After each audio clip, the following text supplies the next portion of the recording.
আমাকে বলা হয়েছে যে আমি যেন একটা বৈশাখী লুকে আসি। আমি এখন তো মাত্র ঈদ গেল, ঈদের পরে আবার নতুন করে শুটিং স্টার্ট করেছি। কারণ আপনারা অনেকেই জানেন আমি বান্দরবনে ছিলাম অনেক দিন। আমি বান্দরবনে একটা নতুন একটি ছবি স্টার্ট করেছি, সেটা হলো অনুদানের একটি চলচ্চিত্র। ছবির নাম হচ্ছে নীলাকাশ। অনেকদিন শুটিং করেছি, এখন মাত্র ঈদ গেল, এখন আবার নতুন করে শুটিং স্টার্ট হয়েছে। আমার রানিং 4টা চলচ্চিত্র রিলিজের অপেক্ষায় আছে, যেগুলো একদমই সেন্সর মুক্তি পেয়েছে, খুব তাড়াতাড়ি রিলিজ হবে।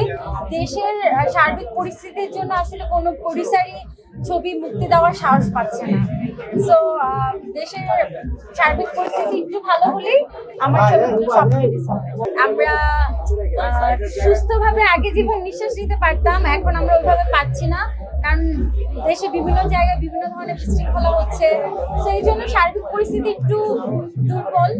তো খুব তাড়াতাড়ি যখন দেশের পরিস্থিতি আবার ভালো হবে, আমাদের চলচ্চিত্রের অবস্থা দেখবেন আবার সেই আগের মতো, মানে গোল্ডেন টাইম যাচ্ছে। আসলে শুধু শোবিজ না, পুরো দেশের অবস্থাই তো স্থগিত হয়ে আছে। যেমন ধরেন শিক্ষাক্ষেত্রে অনেক স্কুল কলেজে আমরা স্টুডেন্টদেরকেও দেখেছি যে সবার ঠিকমতো মানে এক্সাম হয়নি।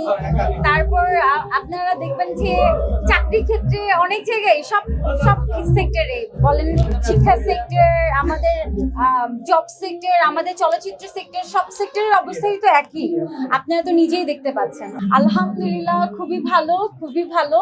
আপনাদের দোয়ায় খুব ভালো আছে। ঈদের মধ্যে এই প্রথম আমি ভৈরবে গিয়েছি, আমার শ্বশুর বাড়িতে। লাইফে ফার্স্ট টাইম আমি ভৈরবে গিয়েছি।